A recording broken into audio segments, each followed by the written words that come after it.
Y'all good? Yeah. Okay, cool. Hi, everyone. My name is Ashley Prince. I know you guys have been hearing a ton of the back-end technical aspects of Web3, crypto, NFTs, etc. So I'm going to be talking to you about the marketing and branding aspects of it. You know, a lot of people always say, I have really good ideas about NFTs or tokens or things I want to drop into Web3. I've created, the NFT, the photo, I got a smart contract, but people always ask me, how do I sell it?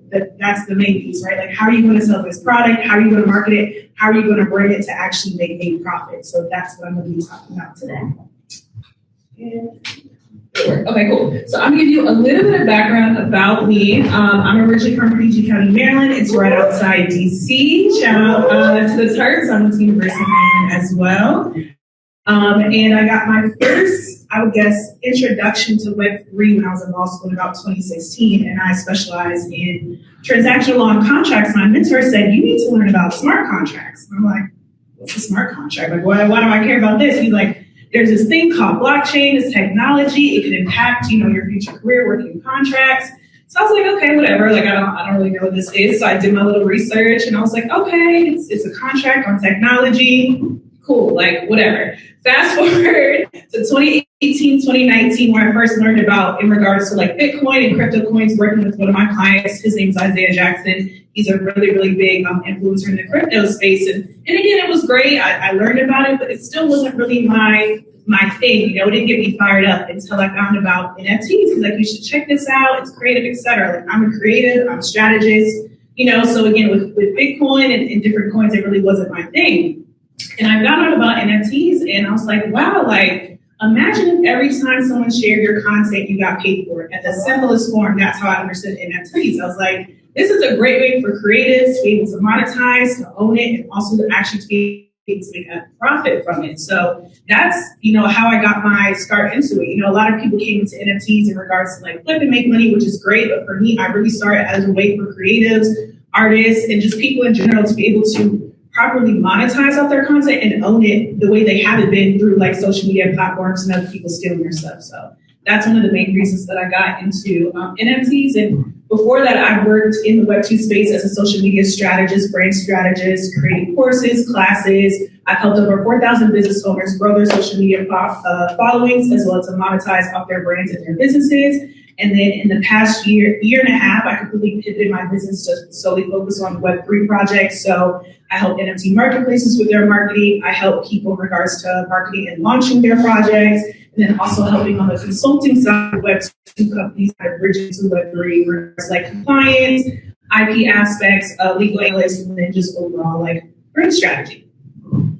So before we get started, I'm going to do a little giveaway with you guys. So all you have to do to enter is to head to this Instagram page. I'm actually starting a new brand where I'm solely providing resources and tips for musical artists to learn about, NFTs and just giving overall NFT like resources and information. So to enter the giveaway, all you have to do is head to this Instagram page, follow the account, and choose any of the recent posts that I've made on the page and like share it to your story and tag us. And I'm going to be picking a winner at the end of this presentation. You'll get a free consultation call with me. So this is all you have to do. I'll give you guys a second. It's called Music NFT Exclusive. Just like I say, any of the posts on the page, share it to your story and tag that account, and I'll pick someone at the end. Okay. Let's get started. Okay, there's a couple of things that I like to discuss with potential clients before actually getting to the marketing and branding aspect.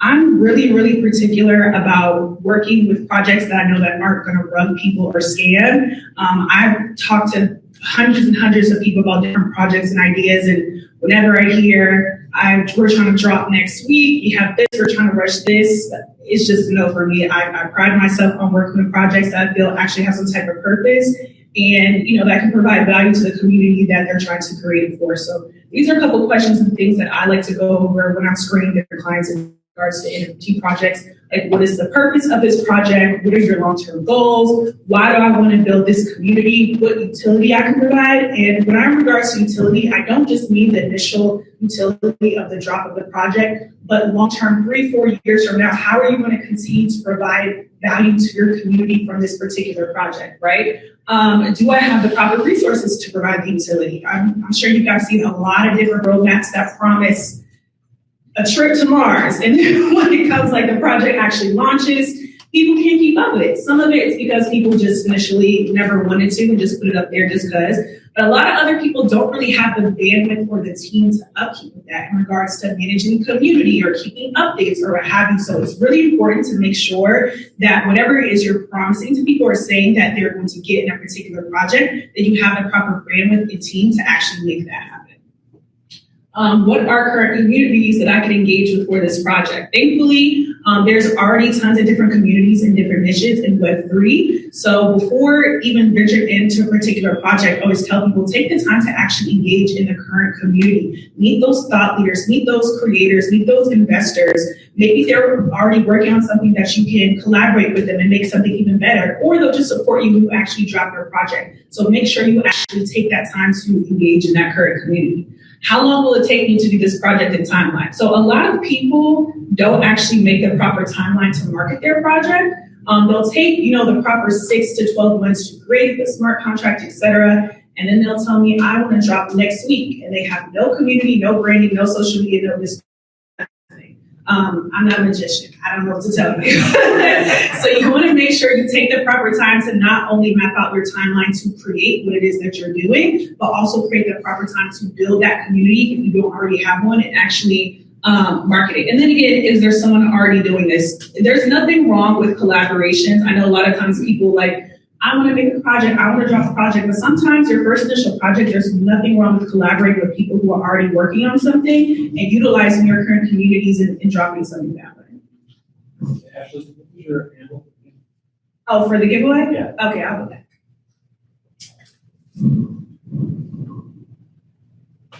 Thank you. You're welcome. If you guys want to just take a picture of it real quick, I don't mind. It's okay. I know it's a long handle. It's perfectly fine.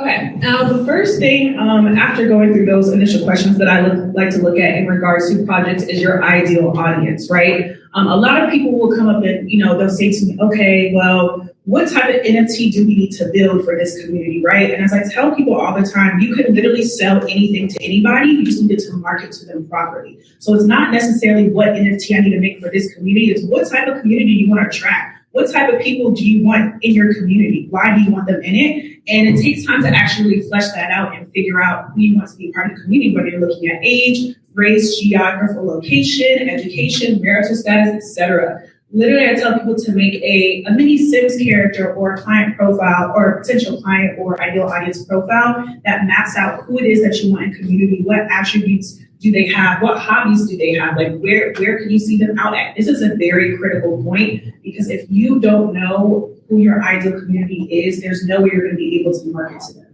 Right? There's certain things that you need to, whether it's with voice or tone or colors or which certain platforms they use, all that pertains to who your ideal audience is. So when people tell me, what's the best social media platforms to use? I say, definitely Twitter, I would say is the first and main one, but other ones also depend on certain age group. If I'm trying to market to somebody maybe who's over the age of 45 to 50, I might choose to utilize Facebook more because I know that age group spends a lot of time. If I'm trying to market to someone who's 18, I would definitely prefer TikTok over Facebook. So it really does depend on who your ideal audience is to understand what type of marketing resources that you need to do and how to curate your campaign to attract those type of people.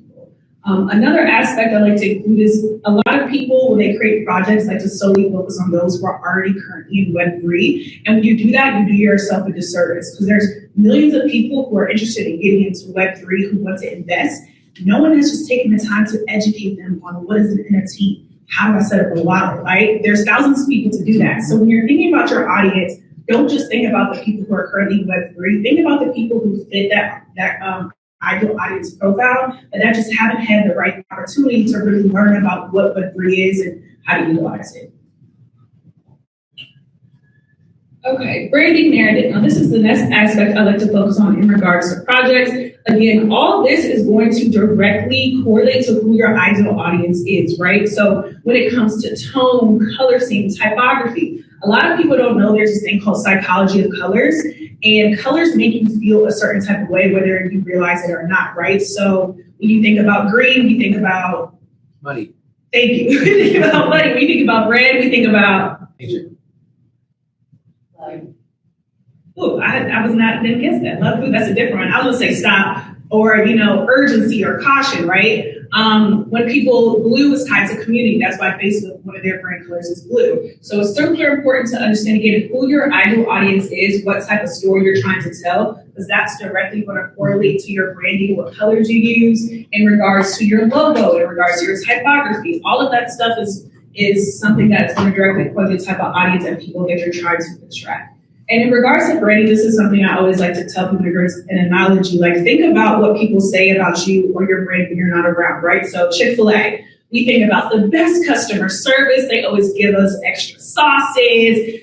Sometimes we get extra nuggets. When we think about McDonald's, we think about the ice cream machine is never working. We got to pay extra for sauces, etc. And so those are the different brand narratives we have about those particular fast food places. Obviously, Chick-fil-A was a lot more intentional with theirs. They have this whole crazy handbook that, everyone that works there has to abide by, whereas McDonald's wasn't as intentional with curating their brand narrative and what they want people to think about them. So I always tell people, you need to curate it or somebody else is going to curate it for you. So take the time to flesh it out and understand what type of brand and what type of story you want to create with your project. Okay, digital audit. So after understanding your ideal audience as well as your narrative, next I'd like to go through the digital footprint of the company, brand, or person that's dropping the project. Now, most of the people that come to me are tech companies who have no type of branding, et cetera, online. So I'm building it up from scratch. But then there are businesses who do have a presence online. I'll go through their social media platforms, their website, and making sure that everything is aligning with those two previous steps, making sure that all of the colors are the same, the typography, we have certain copywriting, on that website across your social media platforms to attract those right people. We have the who, what, where, and why, etc. So I like to look through socials, maybe some of the press, the Google business page, website, and any other online digital assets that they may have. As I tell people, before you launch anything, you want to make sure to have a proper foundation to attract the ideal people to your page. Back-end assets.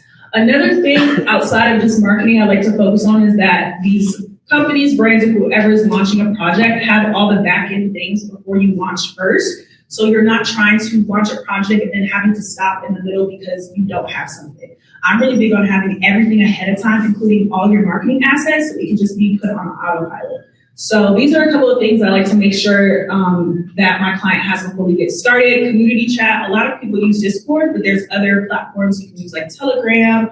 You can use circle.co, Mighty Networks, or some people like to create their own. But making sure you have that set up, you have your community manager, your automations, etc. Landing page. So outside of just having a roadmap, I like to tell all of my clients if they don't have a website, not just making sure you're having everything in one place. The easier it is you make for people to purchase from you, the higher the ROI. So having all the clear information in regards to the roadmap, what your project's about, who's behind the project, how to join the Discord, whatever community, chat that you have, etc. So having all of that stuff planned and done ahead of time. Roadmap, website. One thing I want to mention in regards to the website, a little tip that I give people, a lot of the Web3 websites don't work on desktop. I have a Apple MacBook Air, and for some reason I always get errors, so I always mention that to people to making sure I don't know what to do with the code to fix that. So I always tell them, maybe you want to try to put it on, just a landing page platform or keep it in Web 2 until Google Chrome kind of catches up. But that's definitely something to think about. Whenever I use Google Chrome Safari, I can't access certain Web3 websites. Text message marketing and email marketing. So I like to incorporate these aspects because especially with Discord, a lot of them will get deleted, canceled, etc. And you can't get access to any of that data because a lot of people don't use their real name and they don't have their face on there. So we like to set up an email marketing funnel and text message funnel to collect that data before giving access to the Discord so that if anything happens to that Discord, you have a way to communicate with people. Also, to make sure we're getting proper updates people don't get scammed. So I like to tell people any major updates in regards to people connecting their wallet or money, tell them to also check their email and text messages, which is another way to provide a secure space so that people aren't getting scammed. One example of that, Ozzy Osbourne actually dropped the NFT project. I don't know if anyone's familiar with the project, but it was really dope. It was correlating to his biting off the bat head days. And it was a really dope project. It aligned directly with his brand and who he was. Perfect. He dropped the Discord and then decided to use another link for the Discord. So hackers actually found the first link because he left it up on his Twitter and hacked into it and stole hundreds and thousands of dollars from people from that first link Discord, right? Had no idea it was going on, etc.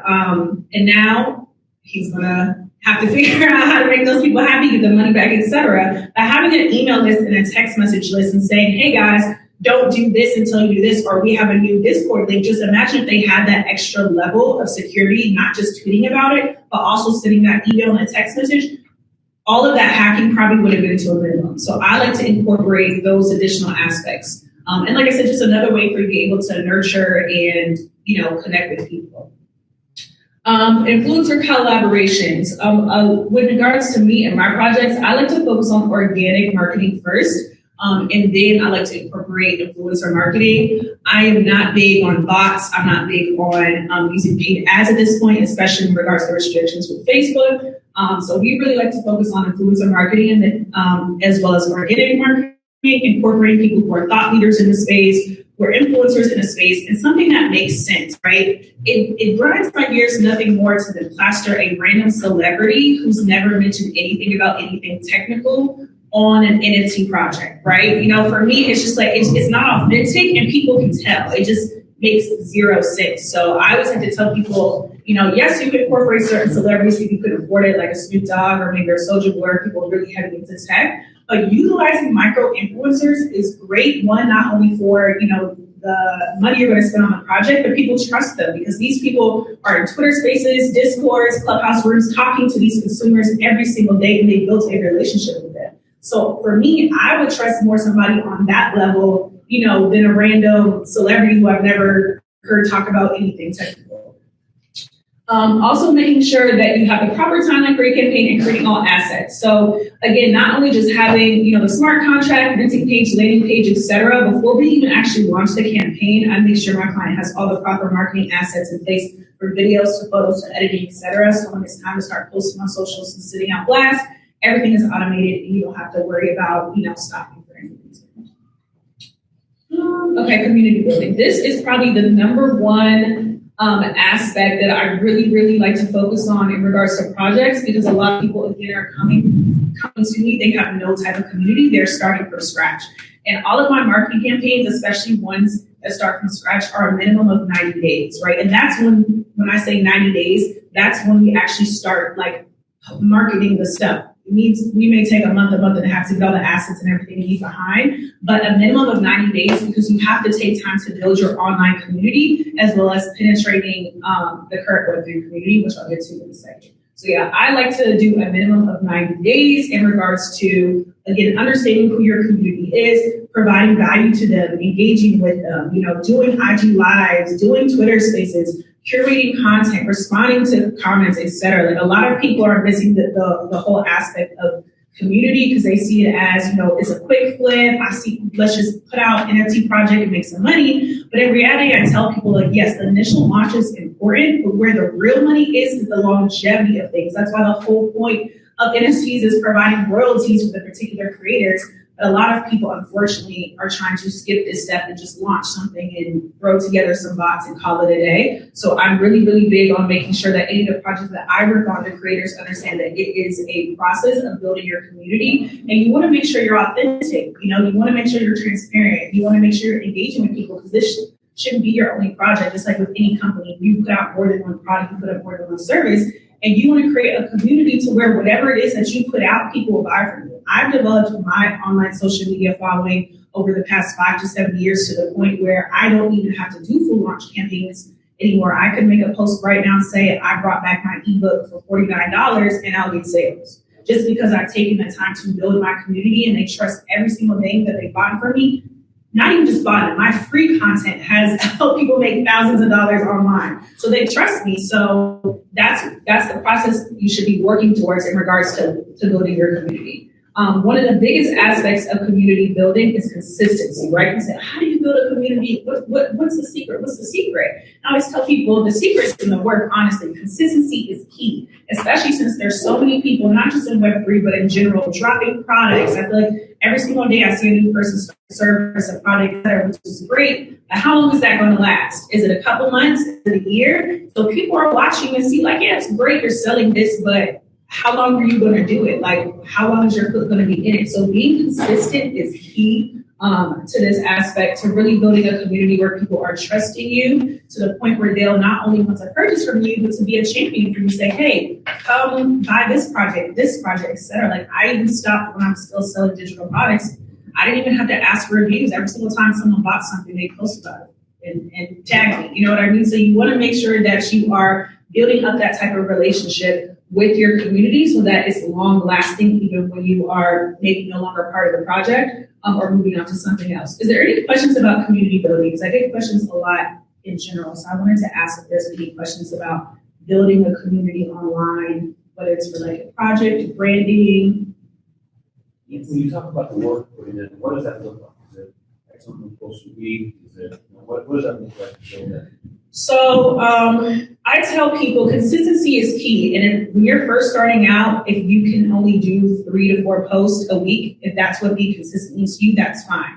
Granted, these people are actually like hiring for a project, so they have a team to be consistent, right? Which is why we create all our assets. I give it to the team and, they handle it. So I prefer people post between like 5 to 7 times a week. But again, these are people who have teams. If I'm a single, just me trying to put out a project, 3 to 4 times a week in regards to like posting content, that's fine. You can post on like IG stories throughout the day. That helps. That's a lot easier. But I always tell people find what consistency means to you first, because I'd rather you post 3 times a week and be consistent for 2 months than post 7 times and then post 1 and then post 2. It doesn't make sense. So find at minimum like what consistency means to you and then keep that up and slowly add on to it.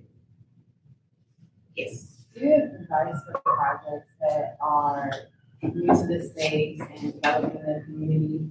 And say, for instance, they launched a project, but it didn't completely sell. So, like, that brings people who have bought into like the project a little insecurity. So, how do like people turn around? How do they turn around or remain like keeping enthusiasm within their community that they've already developed? Right. So on the business side, I would look at to see and analyze why it didn't sell. Is it a marketing and sales thing? Is it the pricing? Is it the actual product? Is it the utility? I would kind of look at all those aspects to see, okay, why that didn't work.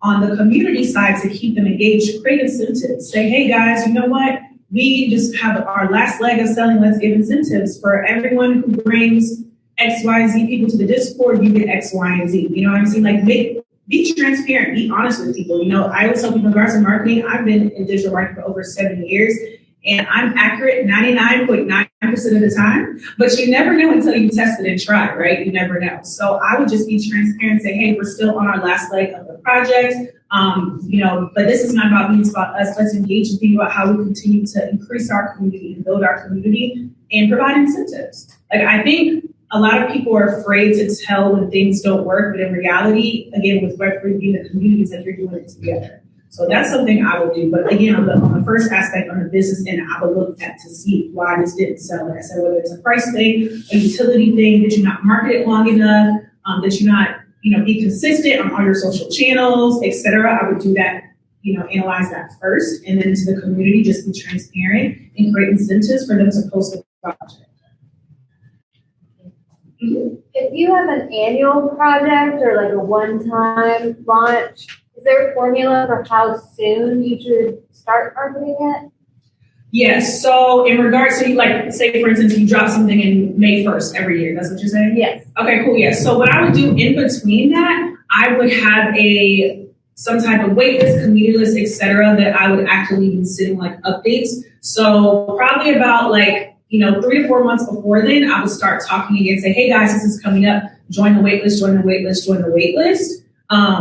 and do a lot of your hardcore marketing through whether it's like emails or updates on Discord, whatever it is that you're going to do. And then probably about like 2.5 months before it drops again, that's when I would start trickling it on your social medias and your platforms. But if you do it properly, you'll sell out on your wait list. Any other questions? Yes. Some of these look like Web 2 common approaches to build community. Do you see anything that's super unique about Web 3 as you kind of transition from one area to the other? Yeah, it's one of the main reasons that I still incorporate a lot of aspects of Web 2 is because it's easier to bring somebody along when you have something that's familiar to them rather than just completely jumping ship. And then there are certain aspects of Web 2 that you have to have a successful project, i.e. social media. You have to promote on social media, you have to create your account, email lists. I wouldn't say it's something that's needed, but for security purposes, especially the way people have been scammed in Discord, I feel as though that's a need. Now, I definitely think there's going to get to a point where you don't need some of these aspects anymore. It's the current state of where Web 2 is in certain integrations, as well as because it's still so early for a lot of these people. Like you're basically telling people you have to purchase something in a completely new way that you've never done before. And to many people, that sounds like a scam. Like just like when credit cards first came out. How are you telling me this has money on it? Like, it doesn't even make sense, but you have to transition and say, okay, yes, we still offer checks or we still offer this. And now places don't even accept cash anymore. So I definitely think there needs to be a period of time where you're transitioning people. Some people like to call it Web 2.5, but that you're utilizing aspects and things that are familiar to them to bridge them over to the space. And in regards to building community, in Web 2, and I know this because I've worked with tons of different businesses, et cetera, you could get away with selling things without building a community. Utilizing celebrities and influencers and plastering people's names on it, you're able to sell products without taking the proper time to build a community. Though that's still not a tactic that I like to utilize, but you get away with it. Whereas in Web 3, it's still so small. They don't care if Beyonce is talking about it. What's the utility? What are you doing for the community? So I definitely think that's a really big distinction between the two, Web 2 and Web 3 in regards to marketing tactics. So one other thing, and I'm not a marketing person, but my motto is take the best and disrupt the rest. Okay? Well, you don't have to reinvent the wheel, right? If it's out there in Web 2, take it, right? Reference to it, incorporate it, use it, and whatever is crap, reinvent it. Right. That's your Web 3. And the combination thereof is probably what exactly makes you unique, right? Versus all the others. Right. I'm sure these NFT platforms are going to incorporate some way of, it's probably not going to be called email, but something or other where you can contact people on some type of thing. Like I'm sure it's going to be like integrations, but it's still. I'll check it out. Oh, wait, never mind. I got it. But yeah, it's still a really good way to interact with people in general. And also depending on who your age range, I really, really like text message marketing as well. Like open rate for text is over 90%, whereas with email, it's usually about 30%. And people are less likely to subscribe from text message marketing than from emails, I've noticed. So I like to, like you mentioned, if it works, it works. I like to incorporate it. you can make payments now in the text. For example, right, exactly. And same through with emails as well, yeah. Okay, so any other questions about community building? Okay, bringing it to Web3 community. I wanted to bring this up because whenever I have conversations with people about projects, they always mention, okay, we want to build our community, but they never really understand that they actually have to introduce themselves into the current Web3 community, right? So it's just kind of like an example. You have a soccer club at school and a new person comes to school and say, hey, I want to make a soccer club. And you're like, we've been here for 5 years. You didn't even introduce yourself. You just created a whole new soccer club. You went to the principal. You're recruiting people. You didn't even take the time to come talk to us and say hello. We feel some type of way about that. We've already built this foundation and we would have welcomed you into the space, but you decided to kind of do your own thing. That is a big no-go in regards to Web3. So before even getting to the actual marketing, campaign, I always tell people to take the time to actually engage with these people in the space. Be authentic. Ask questions. I'm not saying you have to parade your first Twitter spaces, et cetera, but they're very open and welcoming into the space for newbies and who actually want to provide value, who want to learn and want to do projects. And once you do that, they really welcome supporting people's projects. Like they'll, for free, put your tweet at the top of a Twitter Spaces and help you promote it, or help you have like a launch party on Twitter Spaces, or just retweet you. So take the time to actually engage in the current community. And then some of you may be thinking, well, how do I do that? On Twitter now, you can actually like follow certain like hashtags or words. So NFTs is one of the ones I follow, cryptocurrency, etc. And following those, you'll be able to see different tweets from different people in the space. And then also in Twitter Spaces now, very similar to the Clubhouse hallway, you can look through to see, you can search there, like search topics, they have a search bar. So engage in those Twitter Spaces. A lot of times just being in the audience, people will follow you. So definitely take time to engage in the Twitter Spaces, raise your hand, ask questions, engage with people, shoot DMs, you know, just like I said, just like you're going to a new club or a new school, take the actual time to engage with these people, because such a very, very tight-knit community. And if you don't, you probably won't have the best results from your project. So yeah, there's a couple other points. As I mentioned, join Twitter Spaces, ask questions, engage with thought leaders in the space. And thankfully, because it's still so small, a lot of these thought leaders are super accessible with just a tweet or a DM, whereas in Web2, those influencers, they're not answering nothing that you're saying or posting. So a lot of them are still very accessible in regards to DMs, in regards to asking questions in Twitter Spaces, or just sending them a comment. So definitely take the time to do that. Go into networking events like this one, engaging with people, exchanging contact information, asking questions, and then most importantly as well, provide value, right? Nobody likes anybody who comes here trying to suck, take everything away and not provide any type of value to the space. Even if, you know, you may not necessarily have information of Web3 or NFTs, you still have some value in your respective expertise. So provide that.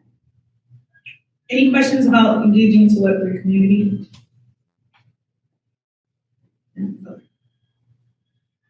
Okay, so top social media platforms in regard to NFTs in general. I was going to say, also, as I mentioned before, this does depend on who your ideal audience is. But Twitter, across the board, is definitely number one. This is the place I always tell people in regards to really learning about projects before they become super popular, learning about utility and just the background of different groups in general. Twitter is definitely number one. I say LinkedIn number two for in the business side. So a lot of these tech companies, startup labs, just investors who have money that are interested in Web3, they're all on LinkedIn. So if you're thinking about creating some type of NFT project or any type of anything in Web3, especially if you're looking for funding or looking for tech companies, labs, devs, all that to network with, LinkedIn is definitely the place to do that. They're always looking for things to invest in, always looking for projects to talk about. So definitely utilize LinkedIn. You can follow hashtags on LinkedIn too. That's a great way to kind of like find about different creators and spaces in general. I'm on LinkedIn as well. My contacts at the end, but I'm on LinkedIn as well, and I can definitely connect you with people in this space. That's like one of my Twitter and LinkedIn are probably like the main spaces that I used to connect with people in Web3. And then I'd say Instagram and TikTok. TikTok preferably because a lot of the Gen Zers are on there heavy, and things like the metaverse and NFTs have been going viral a lot lately, and they're very engaged and want to learn like how to do it, how to create it, etc. So if you're dropping a project or providing expertise, that's definitely a place to do that.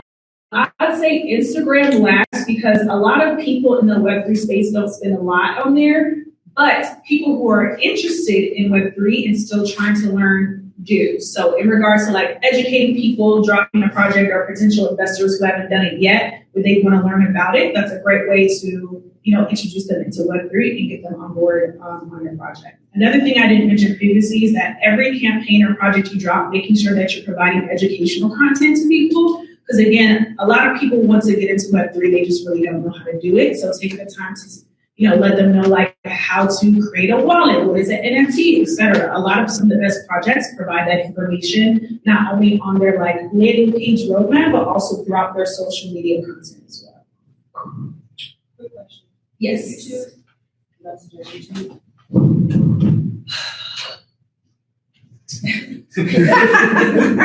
So for YouTube, I've utilized YouTube for an influencer campaign because this company was not an American-based marketplace. So the influencer and YouTube worked really well. I would say it would depend. That would not be my top three. Not saying that you can't utilize YouTube. A lot of people have been utilizing YouTube for educational purposes. So how I incorporated into this campaign, instead of just like marketing the campaign, the influencer actually did like a breakdown of the platform and how to utilize it, the positive and negatives, etc. So if I wanted to utilize YouTube in a marketing campaign, I would tweak it to be educational content because that's what people are searching. So it's like, how to set up or what is an NFT marketplace? And then maybe plugging in my clients like NFT marketplace as a list of things are there. That's how I would utilize it. Mm-hmm. Any other questions? Okay, I wanted to provide some content ideas as well in regards to NFT projects. I've only seen like one or two people do this, but a video roadmap. It sounds so simple, but not a lot of people do it. So you can utilize it on your actual, and it can be used for multiple different things. So you can utilize it in text message, email marketing, on your landing page, on your website, and on your social media channels. I know for me, a lot of these roadmaps be like this long. And it's just like, man, okay, like trying to read it, but having something cool that says like Q1 or part 1 and just like a little video, something super simple you can whip up in Canva, but it keeps people's attention longer and makes them want to learn more. And to me, it's like, oh, okay, they put a little bit more effort. Granted, it might not been that much effort, but we all love videos that move in animation. And like I said, with Canva and other apps on your phone, it makes it super easy to do that. So utilizing creating a video roadmap is definitely top. Discussing the purpose of the project and the why. A lot of people, especially those who are currently in Web3, want to understand why you're creating this, and people can really sniff bullshit from a mile away. So actually taking the time to write out and understand, like, what is your story? Why am I doing this? What is the purpose? And that can be created in an actual type of video series. Again, that can be used across social media platforms. You can create one to two different videos of like the purpose and why you're doing the project, cut it up and turn it into reels. Behind the scenes of you creating the project. I haven't seen, besides musical artists, I really haven't seen anybody do this, but time-lapse videos do great across all social media platforms. So say if you're creating, whether it's like a photo, a video, or some type of technical stuff, just set up your phone right here and record yourself, or screen record and record yourself. That's great content to just show people, hey, look what's coming. Granted, you don't want to show everyone everything. I get it. You don't want people to, take your sauce. But that's something super simple that doesn't take much effort. That would be great video content. Because again, this is a community and they're on this journey with you. They want to feel like they are part of every single step of your project. So when it's time to launch, not only they're going to buy from you, they're going to be like, hey, I feel like I made this. Like I was there when they like typed up the title on the Google Doc or whatever it is that they use to the end, and now they're launching it. So I'm going to buy and support, and I'm also going to tell my followers about it for free because they kept me along the journey with them, and I felt like we built this together. Doing giveaways. Now, some people are a little against the giveaway approach because a lot of times on Twitter, people will use this just to get a bunch of engagement and don't really do anything. But I like to utilize giveaways, as I mentioned before, when if your project doesn't sell out, or certain incentives to kind of bring more people to the actual like community-based aspect. So not really necessarily like a giveaway of an NFT, but maybe saying, hey, the next 100 people who join the Discord, I'll give them X, Y, and Z type of thing. So again, I know a lot of people may be against it because it has been utilized from Twitter, but there's definitely, you can utilize giveaways, not just with your NFTs, but different aspects within your marketing campaign. Educational content, as I mentioned, a lot of people don't take the time to educate people on what it is and how to utilize it. Even people who are OGs in the game, you also happen with like Pepsi and Adidas and sites crashing and things. It's technology. There's things that can go wrong all the time, but actually taking the time to educate people is really going to say, wow, they actually not only just trying to sell me something, but providing me the proper information and to make a sound decision if I want to buy it and how to buy it. Behind the scenes of creating marketing assets, whether it's like photo shoots, video shoots, or whatever marketing assets you're creating. Again, you're bringing people along the journey with you. And a lot of people may be thinking like, well, why do people care about seeing me at a shoot? Or why do people care about seeing me creating? Because again, it's like watching the behind the scenes of your favorite, movies or music. I remember back in the day, they used to have like making the videos on like MTV and stuff like that. And it was like, wow, I remember watching Chris Brown's behind the scenes. And I'll never forget that. And it was cool because I was like, oh my goodness, and this and this and this and this. And it was so exciting to me to kind of see behind the veil of like how they made it. That's how you community thinks. Live stream Q&A, of course, Twitter spaces are great, but people do like to see people's faces and like kind of interact with you. So whether that you want to use that on Instagram, Zoom, whatever platform you want to do, that's a great way to further build your relationship with your fans, as well as asking questions. I want to say one of the big designers, it wasn't Gucci. I can't remember which big designer they did it. It was the one that did the collaboration with Barbie. The actual founders and creators of the project did a whole live stream. I think everyone who attended like the pre-event, the live stream, asked some questions. We got a free NFT, which was really cool. So again, something that's not a lot of effort, doesn't cost a lot of money, but it means a lot to your fans. And introducing the team behind the project, again, something I really haven't seen done, but it's a great piece of content. It's super simple, whether it's doing individual videos, introductions, a joint live stream, etc. But people want to know who else is working on this. Why are they a part of it? It kind of, again, you're including them in the actual like process of it. Also, a lot of people are wary of projects where they don't know who is behind the project, right? It doesn't really make sense. So when you actually show, hey, I'm not just the creator of the face, here's my developer, here's my graphics person, here's my marketer, X, Y, and Z, it makes people feel more included and safe that, oh, wow, okay, cool, it's a group of people, I know what's going on, I feel comfortable like purchasing this particular NFT or project. Okay, so before I get to that, do you guys have any questions? I want to leave the room for questions. I'm gonna bring her up and we'll do questions with both people up. Okay, cool. Yeah. I'm gonna just have my this is my IG, my Twitter, and my LinkedIn. It's the Ashley Fritz on all of them. But yeah, guys, definitely make sure to connect with me, follow me, shoot me a DM, all that good stuff.